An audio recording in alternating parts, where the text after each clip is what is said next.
advanced thinking on this matter. I'm very happy to see him. It's been such a long time since we had him on the show.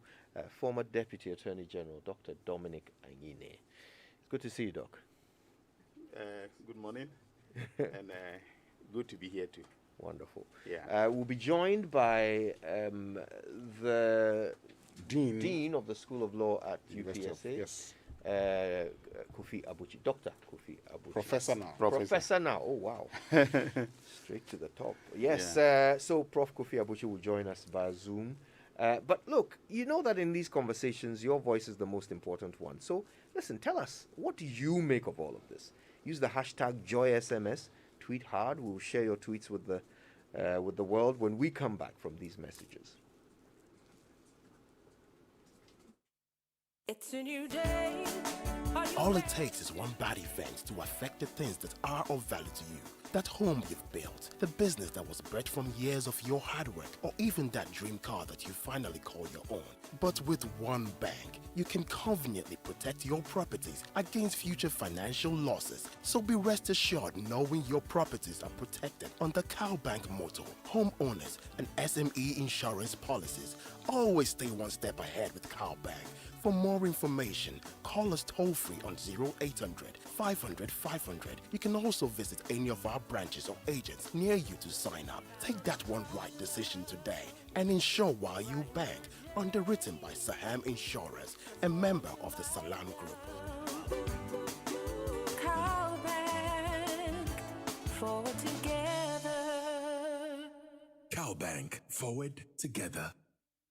Just add energy and ideas can become something great. That's why Total Energies is launching the Startupper of the Year Challenge. Stand a chance to win financial support, visibility, and personalized coaching for your project. A local jury will reward the best business creation project, the best startup under 3 years old, and the best female entrepreneur. Do you have a project that can make a difference in your country? Well, don't wait. Submit your application on startupper.totalenergies.com. Now to the weather forecast. We will experience moist situation in most parts of Ghana. Thunderstorms across Kaswa, Kejetia, and Kojokrom. Away! No worries, the weather is not a big deal. Jumia Black Friday is a big deal. Yes, Jumia Black Friday is a big deal. Shop our biggest sale of the year from 5th to the 28th November and get amazing deals on the things you need and love. Jumia. Every day is Black Friday. In everything you do, we see you through. Beginning to the end, we hold your hand. Come on with us, can always count on us. Republic Bank, we're the one for you. Banking made easy for you and me. We always put you first and you get the best. Come bank with us, can always count on us. Republic Bank, we're the one for you. Republic Bank, we're the one for you.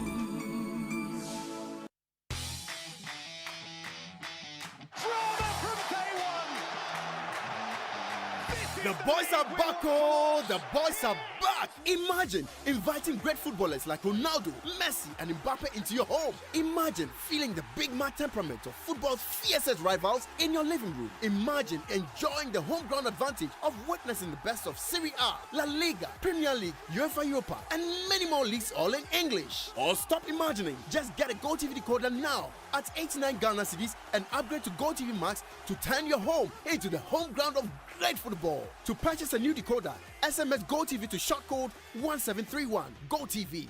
Love it. Drama from day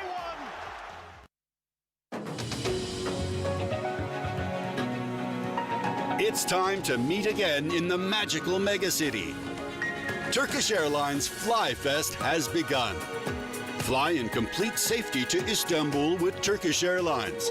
Book your tickets today to enjoy special fares until the 15th of December. Terms and conditions apply. To learn more, visit TurkishAirlines.com. Turkish Airlines. Apply now for a degree at Central University, Ghana's leading private Christian university. Admissions are open for the 2021-2022 academic year. Degrees are available on our campuses at Mutual, Christ Temple Abosokai, and Kumasi. You can also enroll in our MBA with various specializations. Scholarships are available for needy but brilliant students. Call now on 0303-318-583. You can also visit our website at central.edu.gh for more info.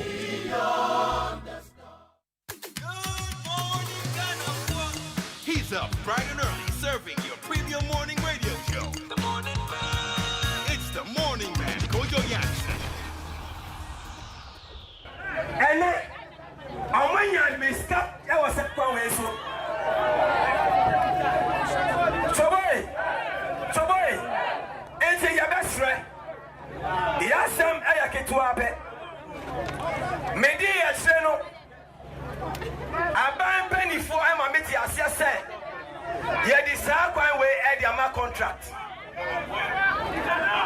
So boy, me patch out. Emra, yedi about votes. Edima for party purposes. No, that time has passed. A coin now Muslim with your contract. No, a day and I buy estimated my contract to a contract who does not have the capacity to deliver the roads. If the contractor failed, then it means that the executive arm of government has failed the people. And when the government has failed the people, it is the constitutional right of the people to stand up and express their anger to the government. Oh, the latest is that the police have obtained criminal summons and have been duly served for him to appear in court on the 8th of November. What are the charges against him? As we enumerated, obstructing public highway, causing damage, among other things.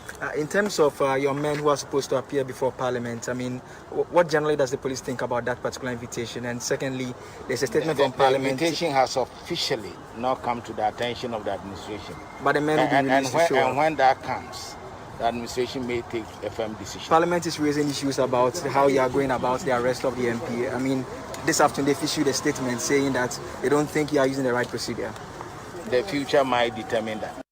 Honorable members, it is in this regard that I must bring to your attention the fact that the immunity enjoyed by the Speaker, members of Parliament, and Clerk to Parliament are not absolute anytime, anywhere, and any day. As such, when Parliament is not in session or a member of Parliament is not on his way to attending at or returning from the business of Parliament, such a member may be served a court process and may appear as a witness in the court proceeding. I want this to be given the highest publication for the guidance of the public and particularly the police service. Good morning. Wake up to the original magazine show. The Super Morning Show. You're welcome back. It's the Super Morning Show on Joy. Our guests to help us unpick this issue of the parliamentary privilege as it pertains to arrests. Dr. Dominic Anyene used to be the Deputy Attorney General of the Republic of Ghana. He joins us today. And Doc, it's good to see you once again. Good to see you too. We have the Dean of the UPSA School of Law, Professor Kofi Abuchi, on Zoom. Prof, good morning. Good morning. Kojo, how are you? Very well, thank you. It's good to have you. By the way, I met your big brother in Keta. We'll talk about that later. But so we've got this this issue to dig into. We'll be hearing from our audience very soon. But I think in broad strokes, I want us to try and define the problem and then head straight for the solution. If you don't mind, I'll start with you, Dr. Anyene. This is not a new conversation, but it has been renewed by the issue of the issue involving Francis Xavier Sosu. So Parliament's position is that MPs are not above the law, but the police are going about the procedure wrong. Police's position appears to be that Mr. Sosu is a person of interest. We invited him. He said he won't come. So now we've charged him formally. He should go to court. You would think it's straightforward. But what is the Speaker of Parliament and Parliament as a whole, what is their issue with how police is going about it? Yeah, okay, thank you very much. First of all, I think we need to go back to the history of the constitutional provisions dealing with the immunities and privileges of the members of Parliament. Why did the drafters of the Constitution think it fit, to provide in the Constitution itself, in Article 117, that members of Parliament enjoy these privileges and immunities, and especially with respect to the specific issue of immunity from arrest whilst on parliamentary duty? I think it's important to underscore the fact that Parliament is the heartbeat of democracy, and any functioning democracy must ensure that the members of Parliament efficiently execute their duties without external interference, especially in the context of the relationship between Parliament and the executive branch of government. You would understand that it is the executive branch of government that wills, the power of, arrest, because the police, are part of the executive branch. And therefore, if you look at the relationship between the legislature and then the executive branch, you would understand that there may be times when the executive branch may abuse its power, by unduly interfering in the functioning of the of the legislature, all right, in order to, gain some political mileage. And therefore, historically, the privileges were accorded to, for instance, the House of Commons, all right, in order to insulate the House from interferences by the Crown. And so, traditionally, if you at every session of the British Parliament, when the Speaker, especially when the Speaker is being sworn in, the Speaker goes to the House of Lords and makes a request that the 4 key privileges, including the privilege or immunity from arrest, all right, be respected by the Crown. Okay, so this has a history, all right? And so if you look at our constitutional position, the drafters of the Constitution, essentially thought that it is important that we constitutionalize these privileges in order to insulate Parliament from external interferences. All right, so for instance, let's take an example of a critical vote on a bill that is pending, all right, or let's say the budget, okay, the upcoming budget. And then the executive realizes that this vote, is critical to its survival as a government. And therefore, it wishes to ensure that it has the numbers. It should be possible that some members of the minority or any members of Parliament that are against the position taken by the executive, all right, may be arrested. For instance, if they go to a caucus meeting and engage in disorderly behavior, disorderly conduct is a misdemeanor under our Criminal and Other Offences Act. They could easily be arrested, locked up without notice to the Speaker. And the session of Parliament can be disrupted, in a way that will not allow for, the legislature to, execute its functions in accordance with law. And so these are the reasons behind the privileges and immunities accorded to us under the Constitution. All right. Now, I must say, as the Speaker has pointed out, that Parliament or parliamentarians are not above the law, neither are we outside the law. In fact, the constitutional position is very clear. We are accorded privileges, all right, not rights. We don't have a right not to be arrested, all right? But we have a privilege not to be arrested in the course of the performance of our duties. Okay. So in the course of the performance of your duty, just on the clarification here, and 117 says when you're going to Parliament, returning from Parliament, or you're at Parliament, does that mean that, for instance, if you've returned from Parliament and you're at your home, you could be served and you could be invited for questioning or arrested? Yes, you can be, okay? I think it is the language the language of the Constitution that is probably causing, a bit of angst amongst those of us who are concerned with what is happening. Because when the Constitution says when you are, at Parliament, on your way to or from Parliament, some people give it a very elastic interpretation, meaning that even when you have left Parliament and from Parliament to your house, all right, you get to your house, the police cannot arrest you because you have just come from Parliament. All right, that interpretation is too elastic and will mean that essentially we are outside the law. We are beyond, being arrested by the police, for instance. Okay, I want to, in the course of just looking at this issue, I pulled up the Parliamentary Privileges Act of Australia. All right, and and I want to read Section 14, just for our, since this is part of the education of the public. All right, Section 14 is titled Immunities from Arrest and Attendance Before Courts.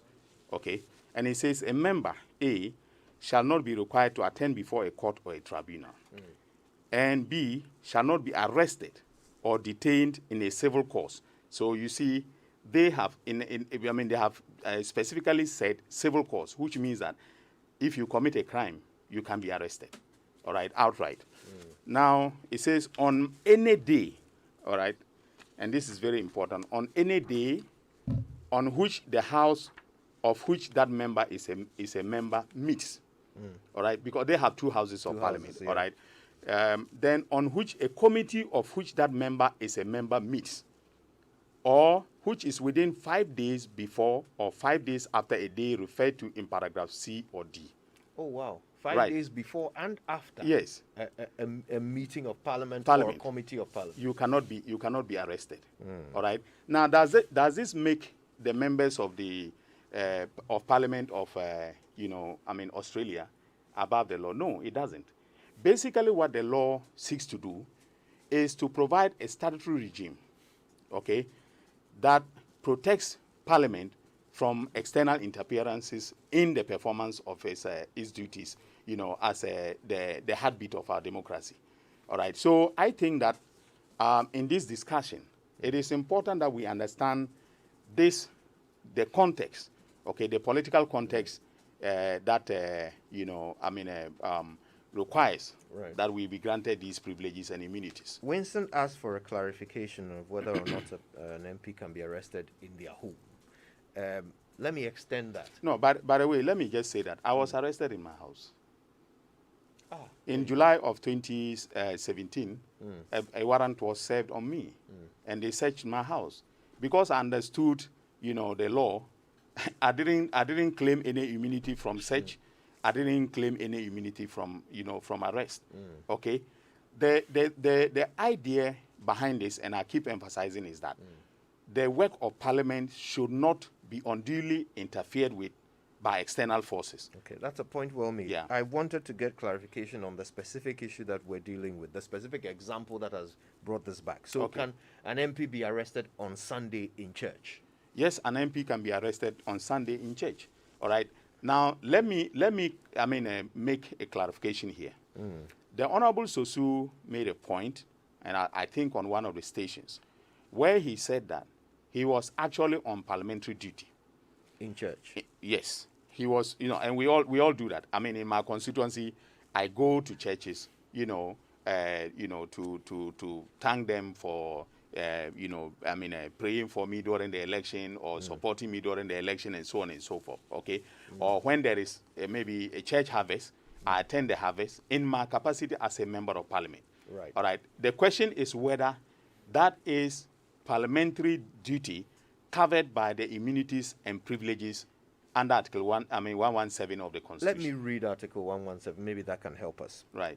It says, and I quote, civil or criminal process coming from any court or place out of Parliament shall not be served on or executed in relation to the Speaker or a member of the or the clerk to Parliament while he is on his way to, attending at, or returning from any proceedings of Parliament. Right. So, being in church to meet your constituents, would that constitute proceedings of Parliament? Well, that's a very interesting question, because even in England, all right, as far back as 1840, the question of proceedings of Parliament, what constitutes proceedings of Parliament, has always been problematic, all right? And, you know, since the 19th century, they have been struggling with defining the limits of proceedings of Parliament, all right? In fact, the last committee that looked at the issue of proceedings of Parliament in England, in the United Kingdom, was in 2013, all right? A joint committee of the House of Commons and then the House of, the House of Lords, looked at the question of proceedings. What constitutes proceedings of Parliament? So, for instance, at the Australian Act that I read, okay, uses the word meets. Okay, so on a day that the body meets, so a committee of Parliament meets. All right. So, for instance, on the day that I think on a Monday, when the police were everywhere looking for Sosu, we're at a caucus meeting. All right, and caucuses are recognized as entities within Parliament officially. All right. So the question is, if you're at a caucus meeting, is that a proceedings of Parliament for purposes of the enjoyment of the immunity from arrest? Okay. Now, the Constitution itself doesn't define what constitutes proceedings of Parliament. All right. But I would, think that it refers to any formal meetings, okay, or activities that the members of Parliament engage in their official capacity as members of Parliament. All right. So where you are engaged in an activity that is more of a private, of a private nature, I do not think that will be covered by the word proceedings. As So, used, being in church to meet your constituents? I think that will not fall within the meaning of proceedings of Parliament. Will be stretching the meaning of proceedings too elastically if we consider that meeting your constituents if going to church, all right, we're covered, all right. But if again in England, all right, the question of a meeting with one's constituents, all right, becoming part of proceedings of Parliament was considered and subsequently dropped. Right.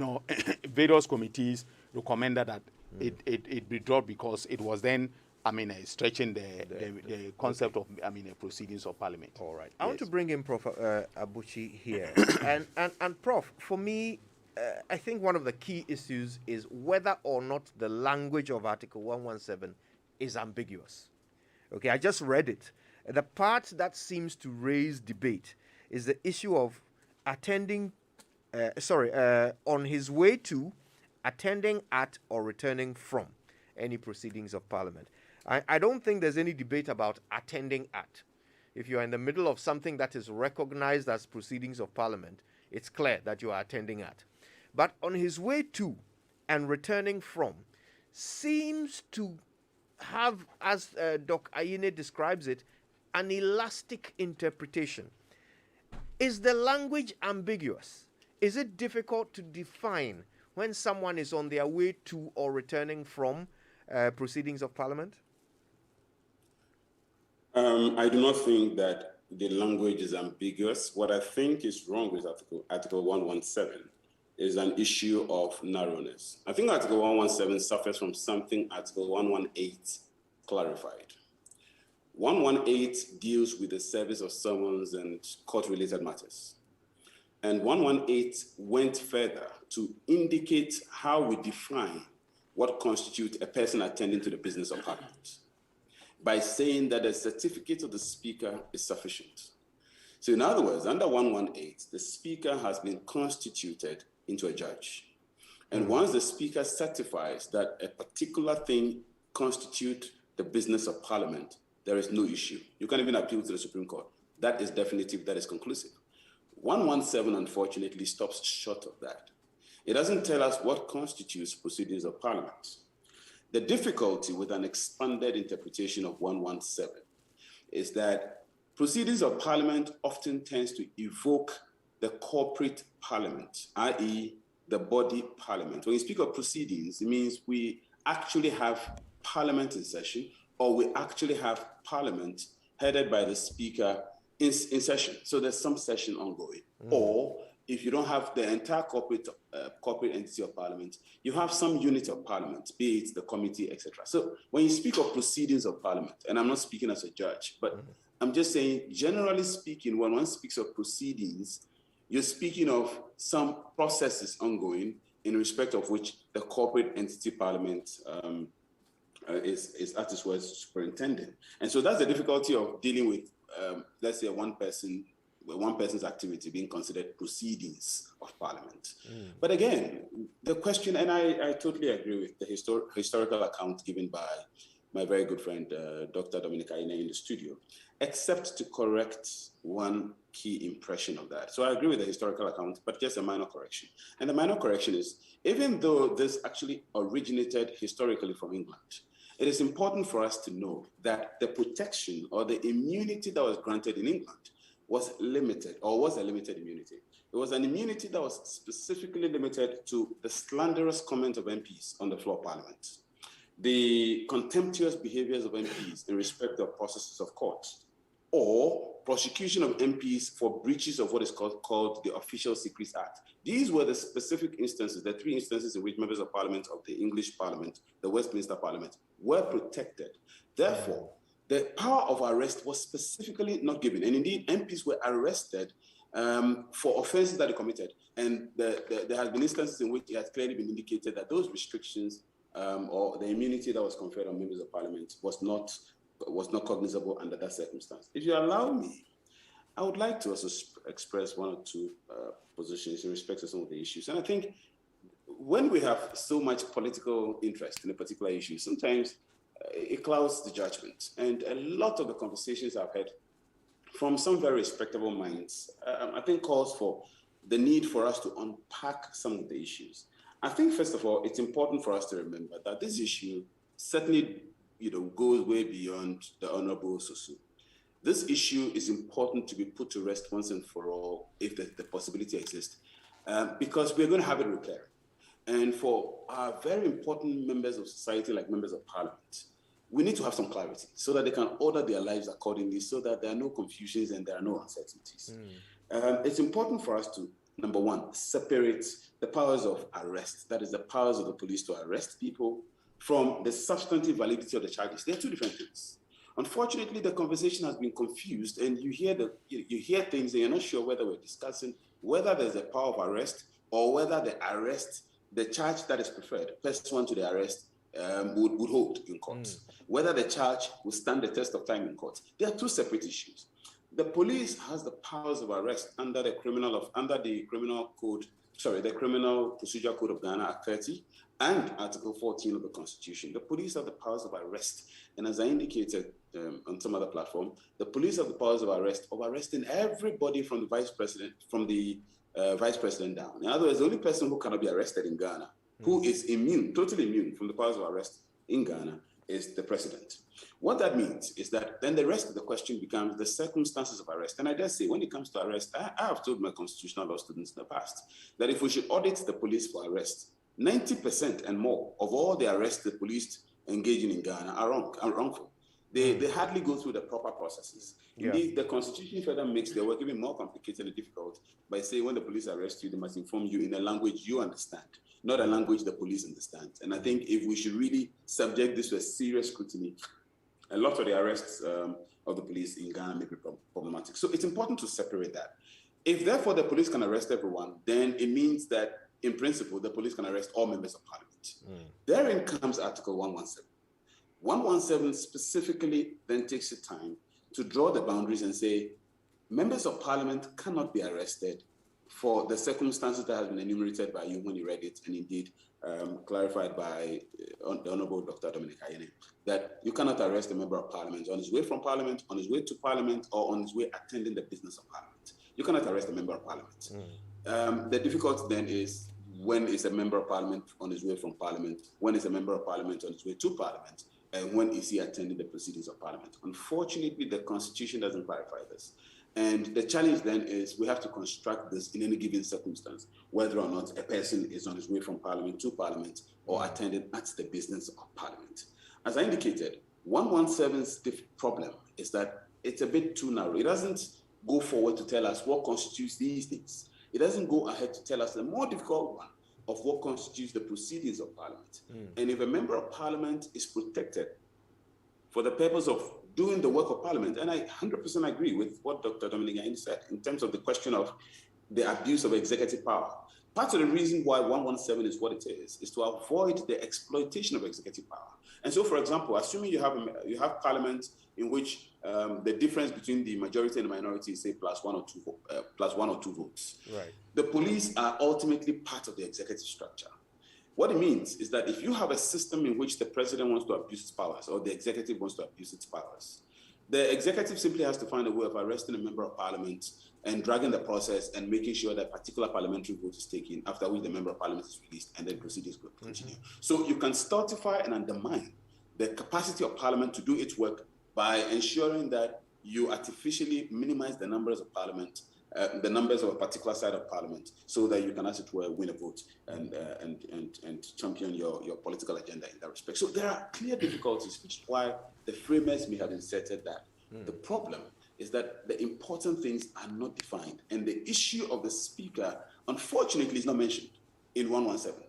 Now, in interpretation, there are rules that says that where you have a particular thing mentioned in one part of a document, and then that particular same thing is not mentioned in another part of the document, then you should know that the lawmaker intended to omit it from the other part of the document. Right. In other words, assuming that nothing at all is mentioned in the entire document, we'll take it that clearly this is a mistake on the part of the lawmaker. However, if it is mentioned in one part and it is not mentioned in another part, then the interpretive rule that is applied is that you should know that the lawmaker intended. In other words, he didn't make a mistake. Once he mentioned it in one part and ignored it in the other part, he didn't make a mistake. Therefore, some of the arguments that I've heard have purported to interpret 117 and 118 together and say that 118 essentially is complementing 117. So that if the speaker's certificate applies in 118, then the speaker's certificate applies in 117. Yeah. Look, I'm not a judge and I cannot make definitive pronouncements on it. But the point I can just say is that we would really have to convince the court that 118 and 117 apply together because the subjects there are different. The only thing that brings them together is that they are both part of the same part. In other words, part 4 of the chapter that we're dealing with, the chapter on the legislature, that is chapter 10. Both provisions are under part 4 of chapter 10.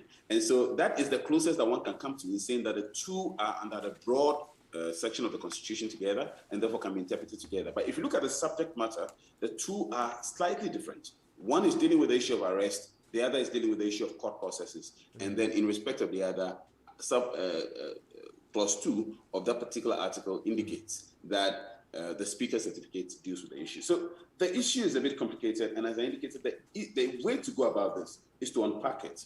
I'm not sure if I've spoken too much, but if you allow me maybe one more minute. You've focused us on another aspect of this debate, and that is the response of Parliament to the police's charging of Mr. Sosu, the Honourable MP for Medina.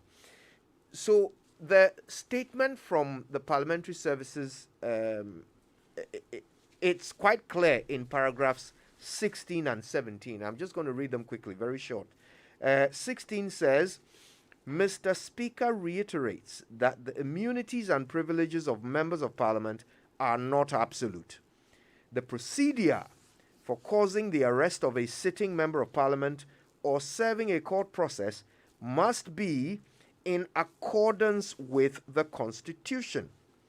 Then 17 says, the appropriate procedure is to secure from the Speaker a certificate that the member in question is not attending to parliamentary business. Anything short of this should not be entertained by the House. So, Prof. Abochi, what you're saying is, or I mean, correct me if I'm wrong, but are you saying that this procedure quoted by the letter from the parliamentary service is confusing 118 with 117? Is that what you're saying? In the circumstances of the provision, 118 deals with court processes.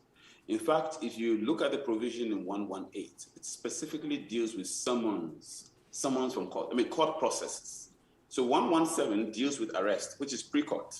Yeah. And then 118 deals with court processes directed at Parliament. And that's what I'm saying. If you look at the provision, one would not really understand why the framers decided, for some reason, to complete 118, but somehow leave 117 incomplete. And those who are arguing that the two are together basically are saying that 117's incompleteness should be completed by 118. The provision you read in 118, which deals with the Speaker's certificate, is actually 1182. So 1181 deals with immunity of court processes. That is the member of parliament having to respond to court processes. That members of parliament are immune from that. And then 118 goes ahead that for any doubt as to whether or not a member of parliament is engaged in an activity covered by the immunity, that doubt is resolved by the certificate of the Speaker. So if you lump 118 and 117 together, then of course 117 is cured. But in order to lump them together, we need to have the kinds of interpretive tools that we are taught in law school that basically says that read provisions as a combined whole. These two provisions are two separate provisions with two separate themes.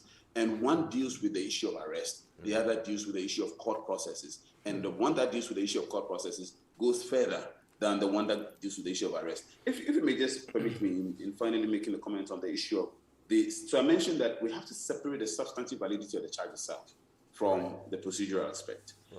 The charge of obstruction and the related charges of damage, I will tell you that I'm curious to find out how the police are going to establish this, because it's important for us to understand that the power to demonstrate is a power that is reserved for everyone. The Constitution allows all of us to demonstrate, and then the Constitution says, if the police has any doubts as to whether or not we can peaceably demonstrate or whether they can give us the protection required, the police have a mandate to go to court to stop us. It is the right of everybody, including the MP and his people, the constituents, to demonstrate. And if they have demonstrated, every demonstration in the minimum is in the public space. That's why it's called demonstration.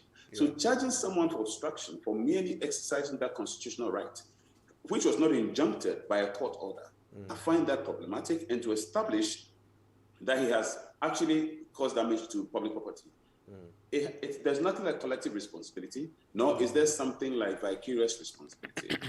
Because he's a member of parliament doesn't make him necessarily responsible for what his constituents do, even in a demonstration organized by him. They have to establish that he, the member of parliament, individually, as a person, caused damage to public property. That is not part of demonstration. That one can be punished. But if you are just going to punish him merely for obstructing the highway, then that was collaterally the result of exercising the power of demonstration, in respect of which there was no injunction obtained by the police. That invariably would be problematic. So as I indicated, it's important for us to separate, can the police arrest? And the related question of whatever charges that are preferred. The charges are problematic, but the question of arrest, I think the police are prepared. Okay. So, Prof. Abochi, following from your response, just one last clarification.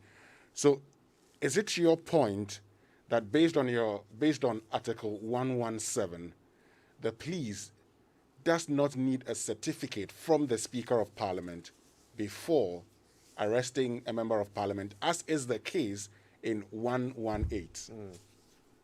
That's absolutely correct. And if you ask me, I would say that it's a regrettable drafting of 117.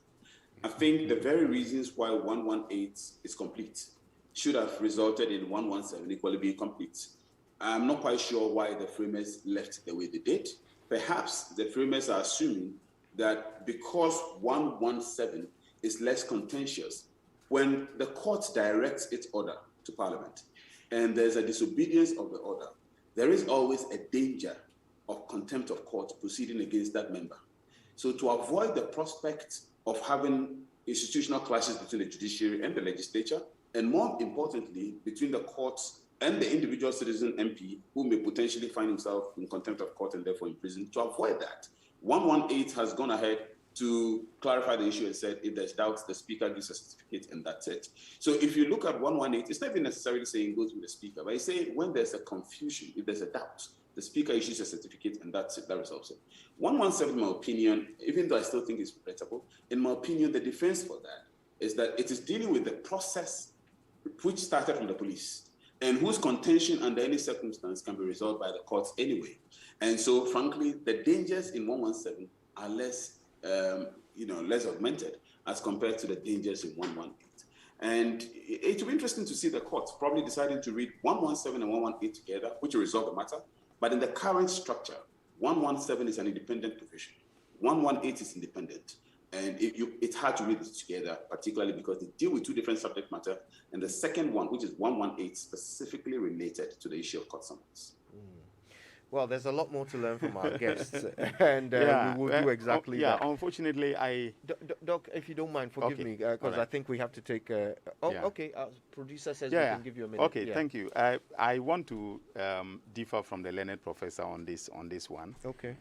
Because he referred to the canons of interpretation, all right? And one of the canons of interpretation that is often used by, the courts is that you read the document as a whole.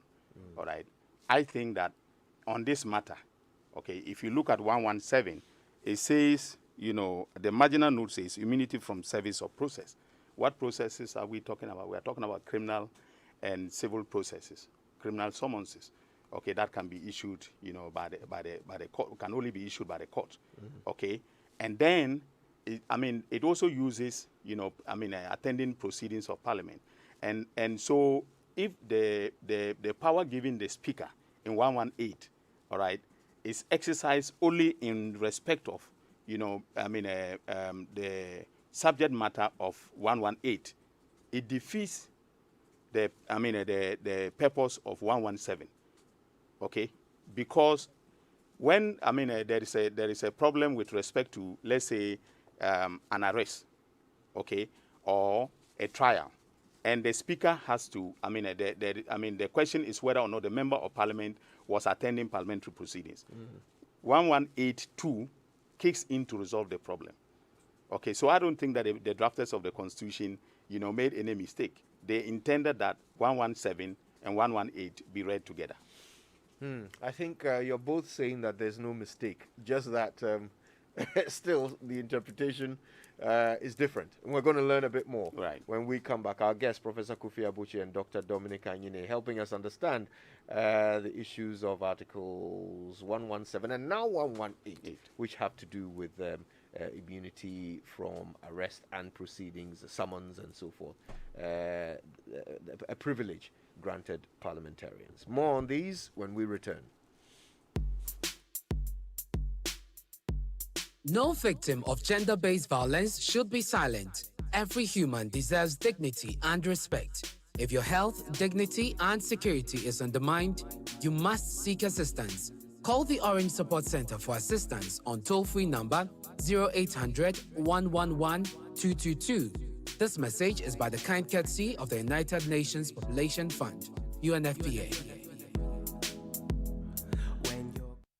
Wow, what a beautiful and awesome day. It's time to share some secrets on how I feel good in a home where I have everything. Hold on, Linda, are you there? Yes. It's a Samsung Christmas Awesome Deals promotion. Break it down. Grab the new Samsung single door fridge at an interesting discount, 1,499 Ghana cedis. Samsung UHD 4K Smart, 50 inches at 3,999 Ghana cedis. Oh, this December is gonna be cold like winter with the new price of Samsung Split AC R410 starting at 1,999. Wow. Sound Tower starts at 1,999 Ghana cedis. Grab your powerful Samsung washing machine, 6 kg, starting at 999. This and many more at affordable price. Tell your family and loved ones. Samsung Christmas awesome deals. Grab yours now.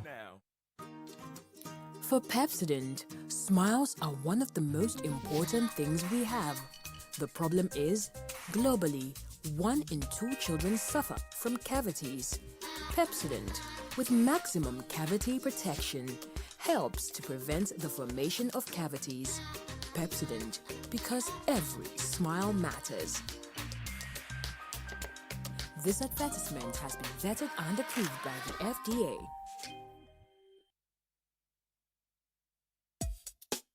What would you do if you have the choice to do anything in life?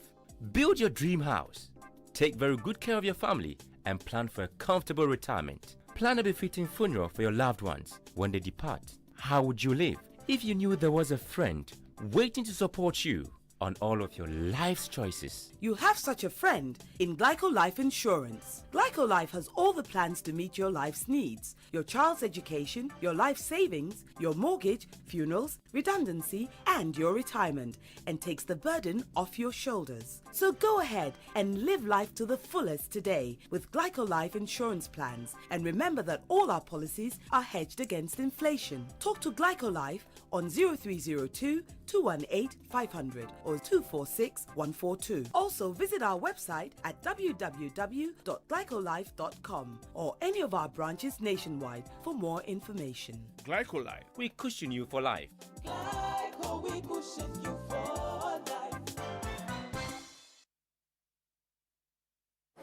Putting up or replacing a roof is not just laying the panels, it's a complete engineered system. And at Roofings and Steel Ghana Limited, we understand how the whole system works and are resolved to give you the very best quality in roofing and steel products. Manufactured locally in Ghana, we offer a range of steel and galvanized pipes, mild steel plates, and all ranges of roofing sheets, IBR and IDT, corrugated and galvanized. Our locally manufactured products are tropicalized to withstand local conditions. Distributors, wholesalers, contractors, builders, welders, and fabricators. It's time to get the best quality roofing and steel products made in Ghana. Visit our office at Chopoli on the Tema Aflawo Road. Call us on 0559 722 035 or 0552 571 173 or 0242 539 411. Roofings and Steel Ghana Limited, your strength in steel.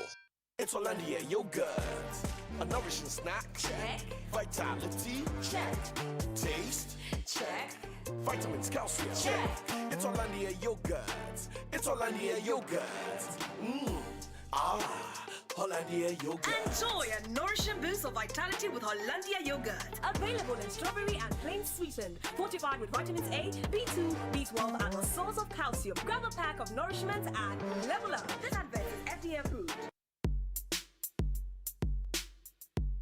No victim of gender-based violence should be silent. Every human deserves dignity and respect. If your health, dignity, and security is undermined, you must seek assistance. Call the Orange Support Center for assistance on toll-free number 0800 111 222. This message is by the kind courtesy of the United Nations Population Fund, UNFPA.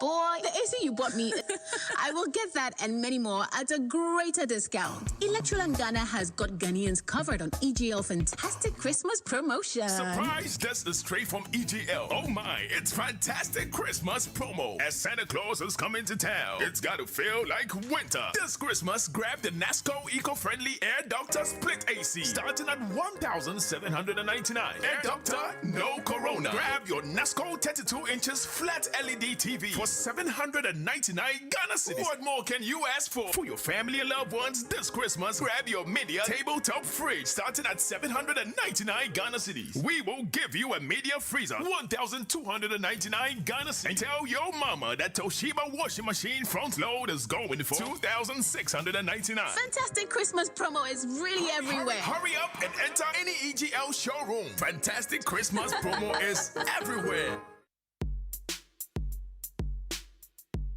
No victim of gender-based violence should be silent. Every human deserves dignity and respect. If your health, dignity, and security is undermined, you must seek assistance. Call the Orange Support Center for assistance on toll-free number 0800 111 222. This message is by the kind courtesy of the United Nations Population Fund, UNFPA.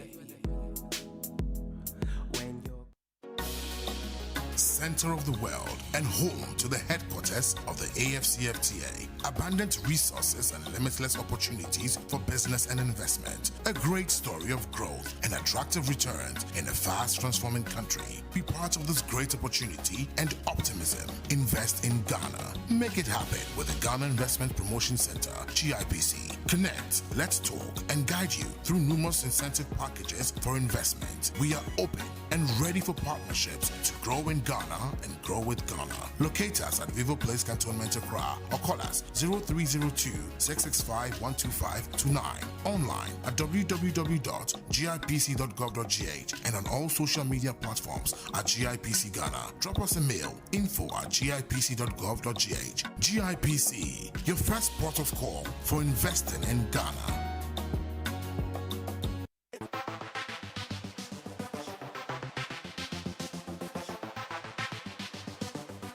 Coffee in your cup and joy on the set. The Super Morning Show is always the best bet on Joy 99.7 FM.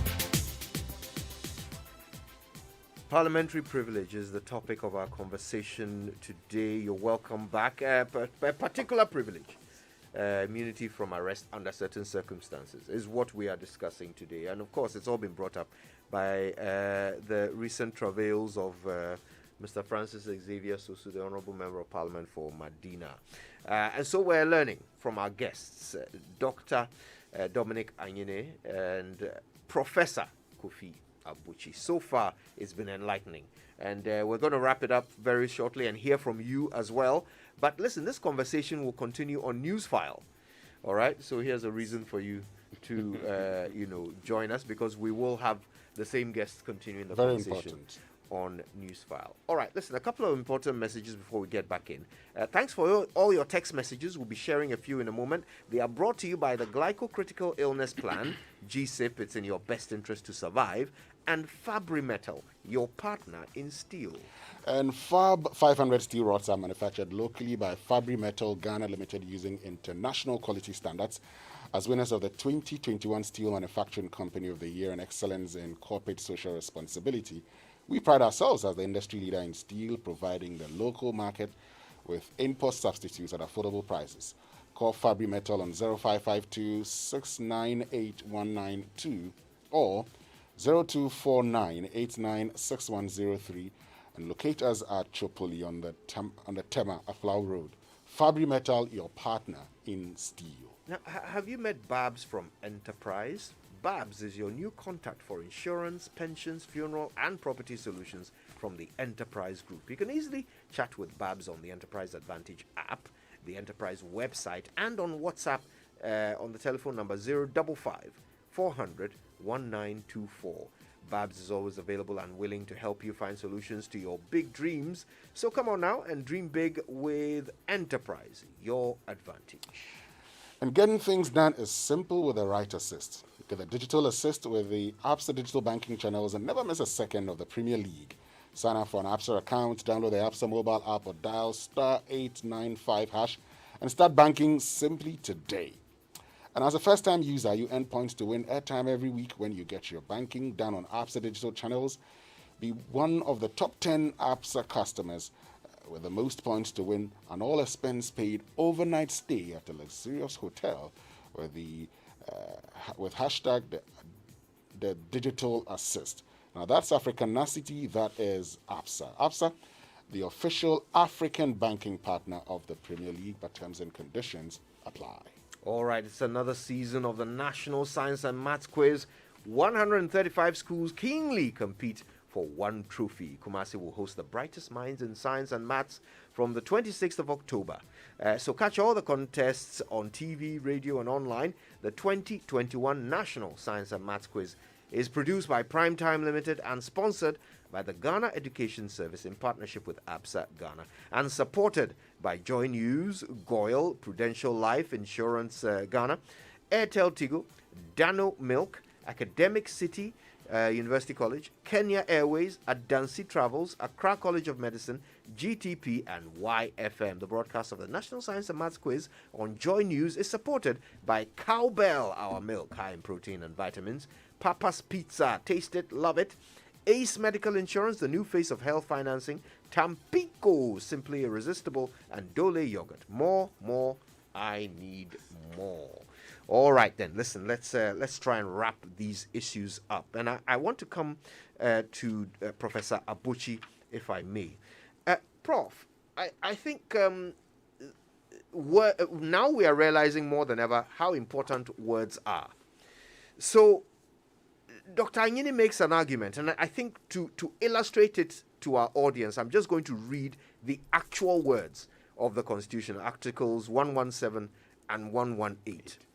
So 117 is the one that is relevant to our issue. It says civil or criminal process coming from any court or place out of Parliament shall not be served on or executed in relation to the Speaker or a member or the Clerk of Parliament while he is on his way to, attending at, or returning from any proceedings of Parliament. Now, earlier, it appeared that we didn't have a clear definition for proceedings of Parliament. But what we do have is 1182, which says, and I quote, "The certificate of the Speaker that a member or the clerk is attending the proceedings of Parliament is conclusive evidence of attendance at Parliament." So 1182 is defining proceedings of Parliament and saying that it's up to the Speaker to decide what are proceedings of Parliament. If they issue a certificate, then that means the member is attending proceedings of Parliament. Your argument is that by the interpretive rule, this can only apply to 1181, which talks about immunity from being called as a witness. But if the words are that a certificate of the Speaker is conclusive evidence of attendance at Parliament, then how can it not apply to 117 and any other provision that has anything to do with proceedings of Parliament? Do we have Prof. Abuchi? Yes, can you hear me? Yes, we can hear you now, Prof. Okay, so again, as I indicated, I will prefer, or I would have preferred, that 1182, that defines what constitutes a business in Parliament. I would have preferred that the same provision was contained under 1172. I earlier appealed to the interpretive rule that says the lawmaker should not be assumed to have made a mistake lightly, particularly when he had already referred to something in one part of the Constitution. So I would have preferred that 1182 is also contained under 117, and therefore we have 1172. Unfortunately, that is not what I see.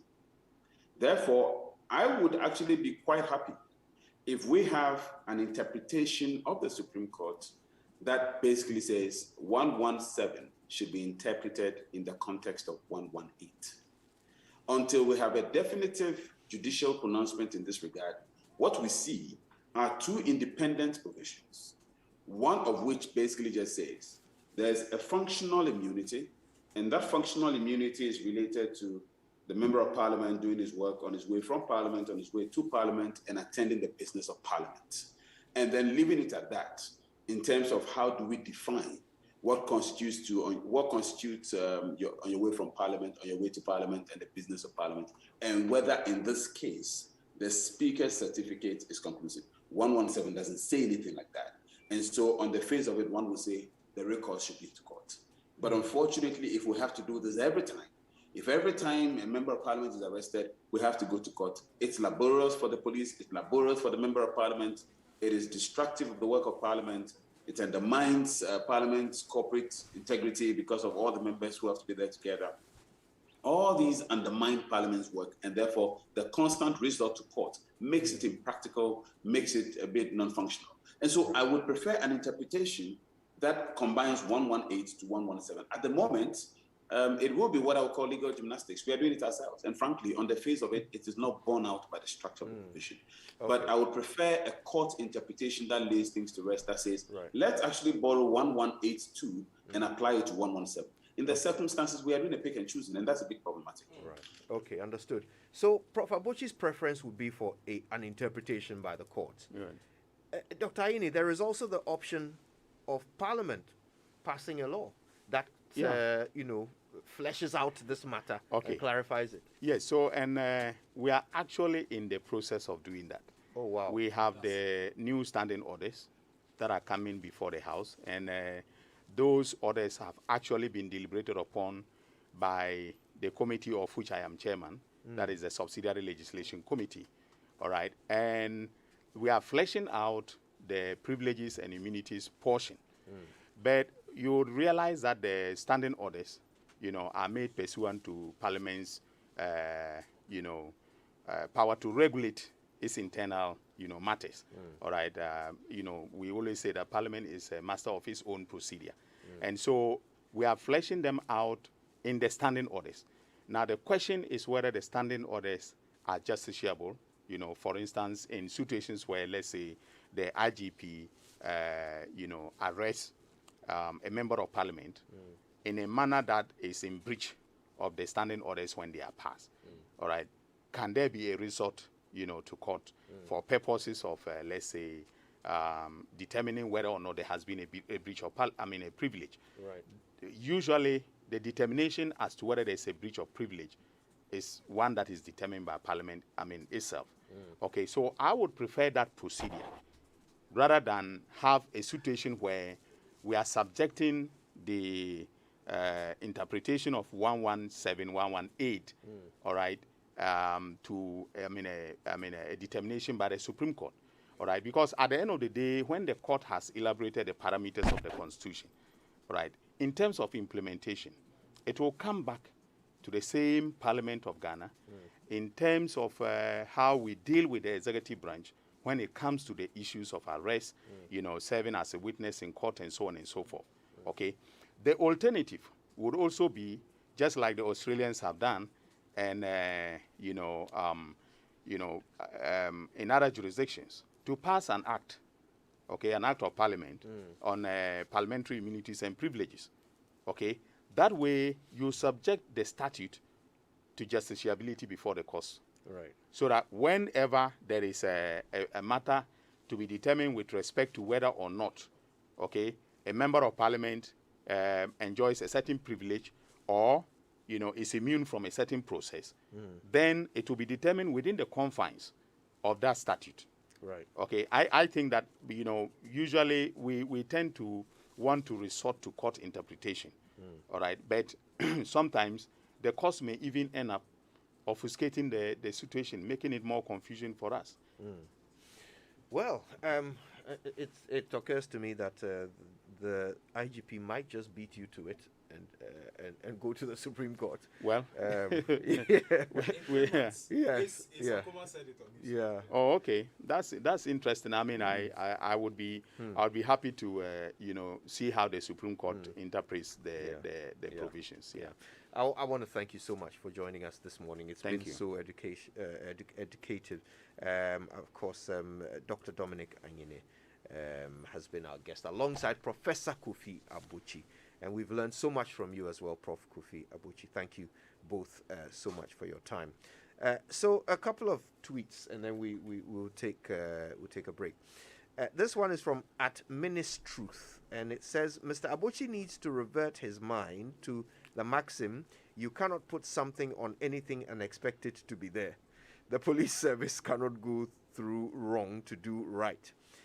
@Do Anthony says, will an invitation cause one to flee from attempted arrest?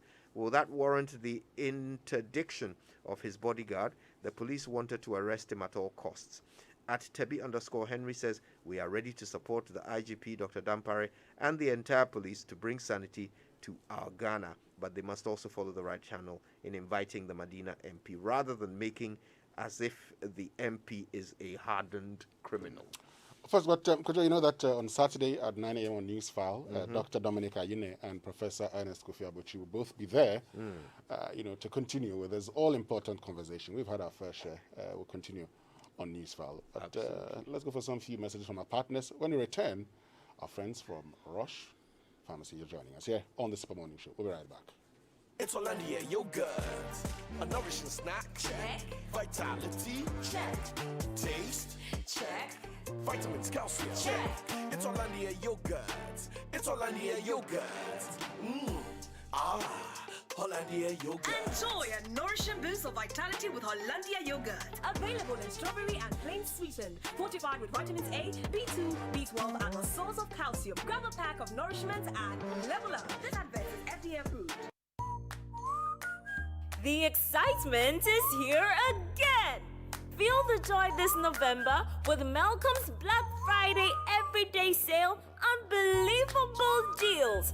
Why wait till the end of the month when you can have Black Friday every single day? Shop online or